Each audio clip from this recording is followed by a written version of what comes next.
I couldn't handle the thought of dealing with a woman whose pregnancy made her look huge, while I would have to raise the baby alone and constantly see her big 9-month pregnant belly. He looked at me with disdain and had a smirk on his face, as if he was expecting this situation.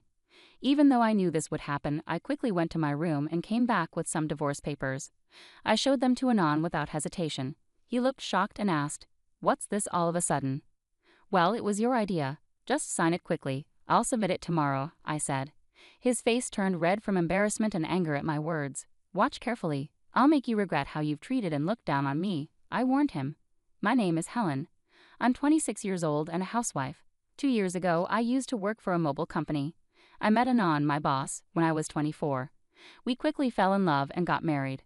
Anon, who is 3 years older than me, was very reliable, especially when he was teaching me at work. I was really thankful for his clear guidance. We became good friends and often went out to dinner. When he asked me out, I was thrilled, especially since I had never dated anyone before. It's a bit embarrassing, but I was always more interested in cartoon characters than real men. Seeing my high school and college friends getting married one after another made me feel pressured. When I fell in love with Anton, I promised myself he would be my first and last love. I was thrilled when we started dating and then got married a year later. Anton was good-looking and popular with our female colleagues. I was proud to be his wife and enjoyed all the congratulations and well wishes we received. I felt incredibly happy, not knowing what would come next.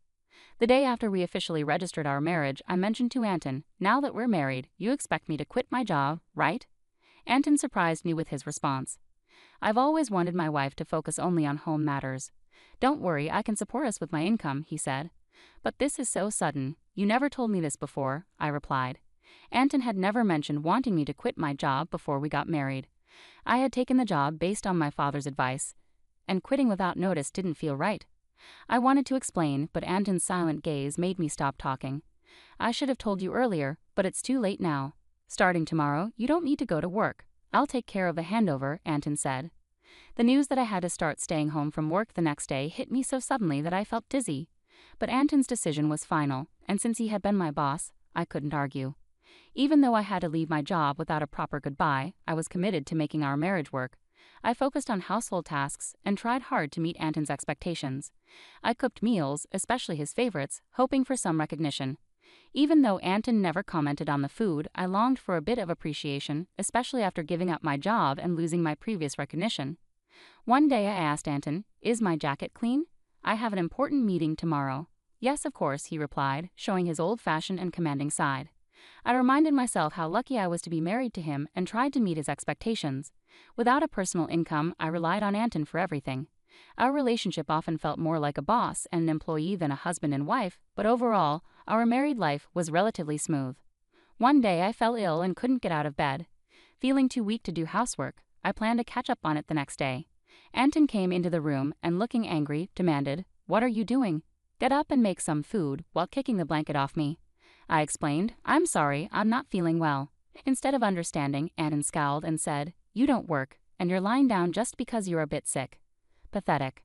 I was shocked that he would insist on chores even when I was sick.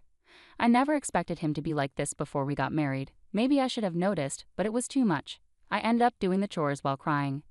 A few days later, I realized I had missed my period and felt a rush of panic. I went to the drugstore and bought a pregnancy test, which turned out to be positive. Overjoyed, I cried tears of happiness and decided to tell Anton as soon as he came home from work. That night, Anton came home after midnight, smelling strongly of alcohol and staggering as he walked. I was surprised at how drunk he was, especially since he hadn't warned me. Despite having prepared dinner and wanting to share my pregnancy news, I decided to tell him right away. My excitement got the best of me, and I shared the news with my tipsy husband. "I haven't seen a doctor yet, so it's not confirmed," I said, trying to share our exciting news. But Anton's face turned dark as he replied, "A child? What have you done?" His tone was colder and more severe than I had ever heard. "I don't want a child. This is the worst. If you're going to have it, you'll have to take care of it yourself." His harsh words shocked me. He angrily undressed and went to the bathroom. I couldn't understand why he was being so irresponsible about our baby. The happiness I had felt moments ago was replaced with deep sadness. He had never said he didn't want children before. We hadn't been using contraception, so I assumed we both wanted a family. As I was hanging up Anton's jacket and about to take his shirt to the laundry, I noticed something in the pocket. "What's this?" It was a piece of paper that felt like a receipt. At first, I thought it was from tonight's event and was about to throw it away, but then I saw the name of the place. Is this a motel? My hand shook as I realized it was indeed a motel receipt. This discovery shocked me deeply. I wondered why Anton would behave this way. Marriage is supposed to be about love between two people, especially since we'd only been married for just over a year. I had spent years dreaming of romantic relationships but never really experienced one. I couldn't immediately accept this painful truth, but the idea of Anton cheating started to make sense. Were all my doubts about him using me as a servant while loving someone else true? Was this the reason he reacted so harshly to the news of my pregnancy? As I struggled with these thoughts, I started to feel nauseous and began to suspect that something was seriously wrong. It seemed like Anton had a mistress at my former workplace, and perhaps he wanted to marry me for stability rather than love. Everything started to make sense, and I felt like the line between reality and my imagination was blurring. Still, I couldn't ignore the hurtful things he said after I told him about the pregnancy. I decided to gather proof of Anton's infidelity. His cold behavior towards me made it clear that he was angry about the pregnancy. Even though I was dealing with morning sickness, he would deliberately eat strong-smelling foods around me and criticize my housework, making me redo things. It was tough on my pregnant body and heart, but I was determined to find out the truth. Anton never let go of his cell phone, even taking it with him to the bathroom, so I couldn't look at it. When I snuck into his room, it was always tidy, and there was nothing suspicious. He was very organized at work, and his desk was always spotless. It became clear that catching him red-handed would be difficult. I frequently checked his pockets for receipts or other evidence, but my search was coming up empty. I thought about hiring a private detective, but I didn't have the money for that. I was lost in thought about my situation when I got an unexpected phone call from my father, who rarely called me. "Hello, it's me, your dad. How are you?" he asked. I was surprised to hear from him, given how busy he usually is. "Dad, what's going on? Aren't you swamped with work?" "My employees have been doing well, so I'm not that busy," he said. As the CEO of a company in Canada, my father had always been a workaholic. I didn't have many childhood memories of spending time with him, but I respected his dedication. I wondered why he was calling now. "So what's up?" I asked, waiting for him to explain. My father then shared something shocking. "Is that really true?" I asked, stunned by what he revealed. "Yes, he's not the type to lie." "I want you to trust me," my father said, trying to reassure me.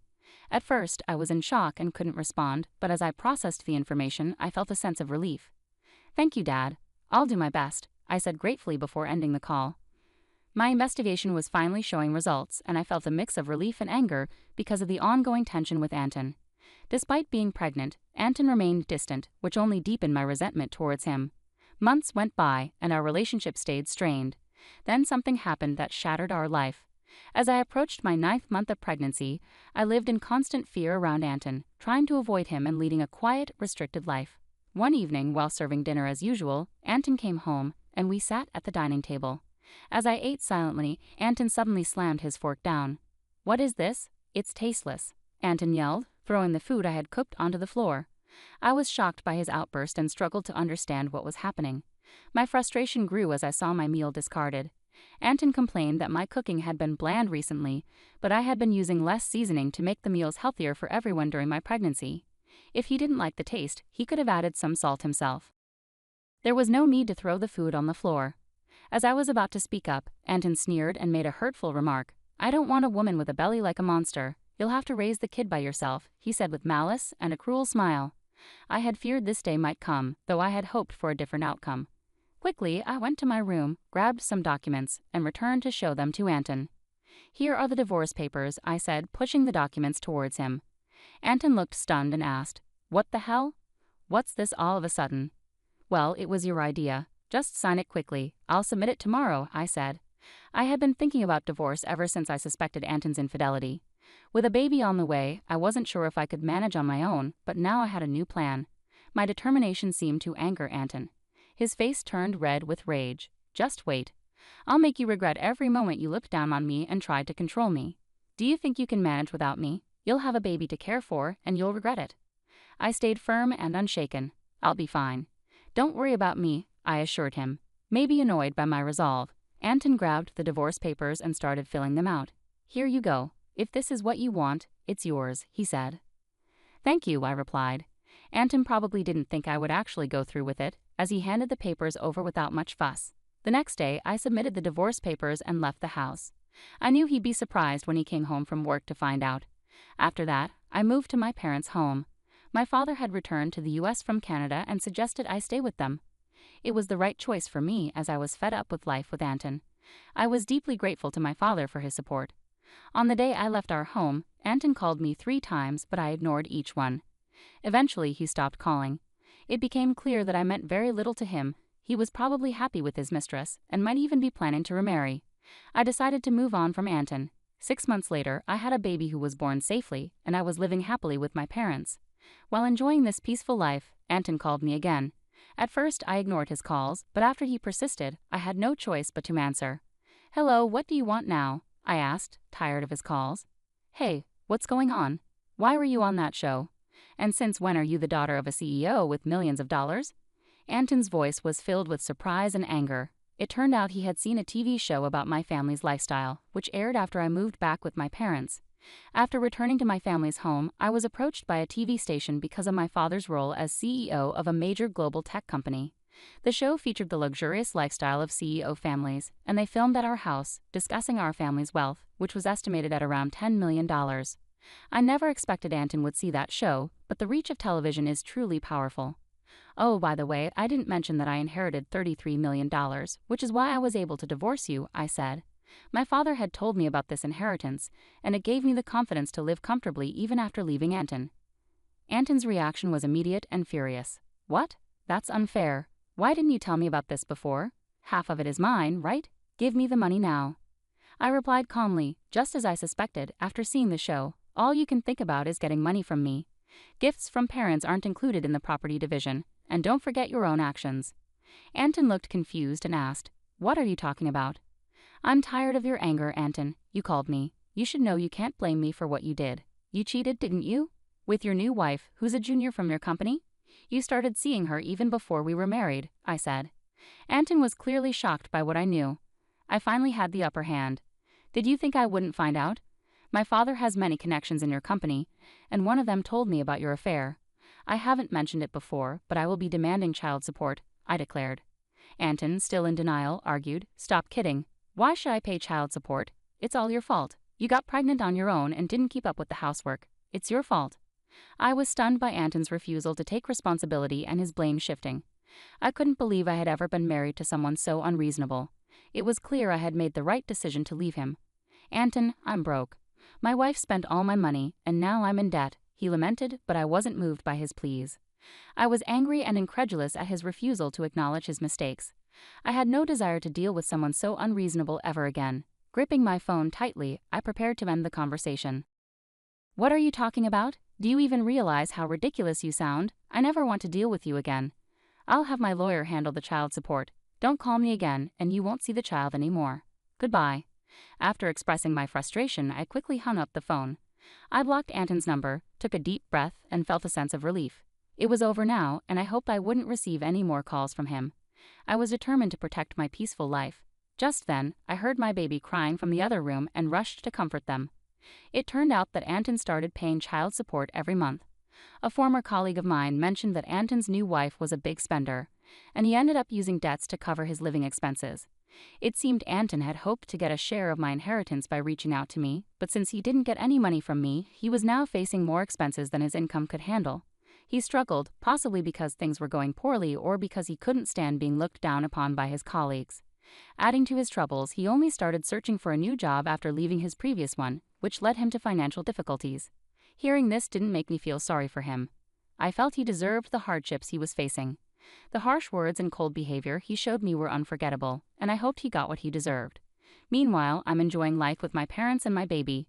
With no financial worries, I'm excited about the future, especially since my father mentioned passing the company on to me.